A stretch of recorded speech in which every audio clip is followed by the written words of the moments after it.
नमस्कार श्रोते हो. मुंबईत वडापाव तर सगळीकडे मिळतो. पण आज मी तुम्हाला सांगणार आहे एक असा वडापाव ज्याने लोकांच्या मनातील विचार उघड केले. होय, तुम्ही बरोबर ऐकलत. हा आहे बंडोबांचा बोलका वडापाव. चला तर मग सुरू करूया ही भन्नाट गोष्ट.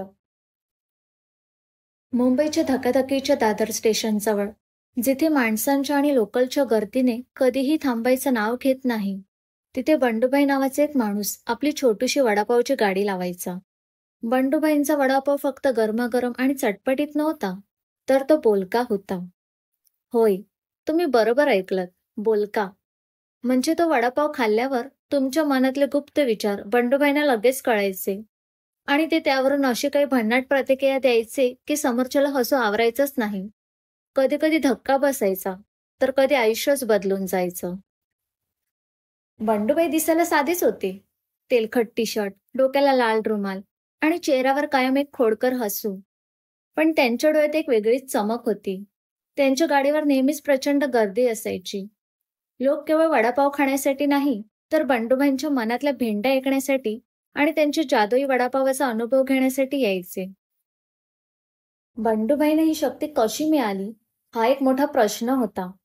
लोक अनेक तर्क लावायचे. कोणी म्हणायचं, अहो, त्यांनी सिद्धिविनायकाच्या प्रसादामधला बटाट्याचा वाटप खाल्ला असेल.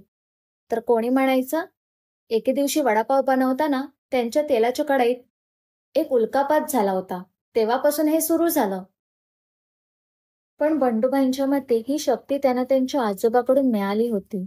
त्यांचे आजोबा एका गावात भिक्षेची हिशोब करत असत आणि त्यांना लोकांच्या मनातल्या कर्जबाजारीच्या चिंता अचूक कळायच्या. एकदा पावसात त्यांच्या आजोबांनी एका भुकेल्या साधूला वडापाव खायला दिला होता. साधूने प्रसन्न होऊन त्याने एक गुप्त बटाटा मसाला दिला आणि सांगितलं, हा मसाला ज्या वड्याला लागेल तो वडा मनातले बोलू लागेल. बंडूबाईंनी तो मसाला जपून ठेवला होता आणि तोच त्यांच्या वडापावचा आत्मा होता.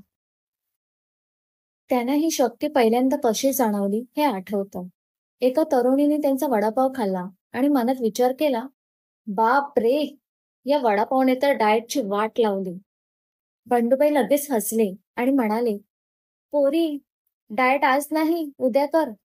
आधी आयुष्याचा स्वाद घे. ती तरुणी थक्क झाली. तेव्हापासून बंडूबाईंना कळलं की त्यांच्या वडापावमध्ये काहीतरी विशेष आहे. बंडोबांच्या गाडीवर येणारे ग्राहक एक से बडकर एक असायचे आणि त्यांचे विचार तर त्याहून मजेदार. एकदा एक सरकारी बाबू त्यांच्या गाडीवर आले.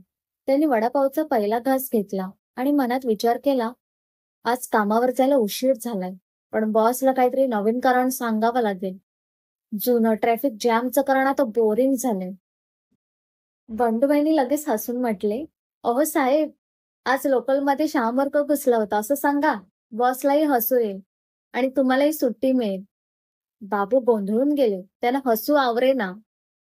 एका कॉलेजमधील विद्यार्थ्याने वडापाव खाल्ला. त्यांच्या मनात विचार आला, उद्या एक्झाम आहे, पण मी अजून एकही पान वाचलं नाहीये. देवा, मला पास कर. बंडूबाईंनी डोळे मिचकावले आणि म्हणाले, पक्या, वडापाव खाताना देवाला त्रास देऊ नकोस. आता खा हा वडा आणि सरळ लायब्ररीत जा. पुस्तकी किडा हो, वड्याची किडा नको. पक्या खजील होऊन हसला आणि थेट लायब्ररीच्या दिशेने धावला. एकदा एका नवविवाहित जोडप्याला बंडूभाईच्या वडापावने गोंधळात पाडले. नवऱ्याच्या मनात विचार होता, आज बायकोला कसं खुश करू. मागच्या महिन्यात गिफ्ट दिलं नाही. तर बायकोच्या मनात विचार होता, आज याला कसं ओरडू, मला अजून नवीन साडी मिळाली नाही. बंडूबाई हसले आणि दोघांकडे बघून म्हणाले, अहो, नातं म्हणजे वडापाव सारखं आहे. कधी तिखट चटणी, कधी गोड चटणी. एकमेकांचा विचार करा, म्हणजे आयुष्य मस्त क्रिस्पी राहील. जोडपा लाजला आणि हसू लागलं.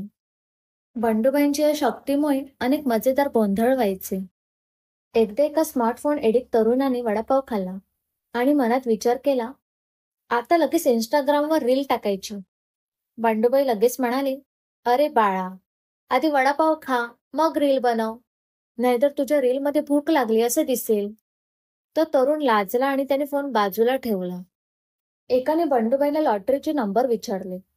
बंडूबाई हसले आणि म्हणाले, दादा, जर मला लॉटरीचे नंबर कळले असते तर मी इथे वडापाव विकत बसलो असतो का. मी तर थेट मुंबईचा अंबानी झालो असतो.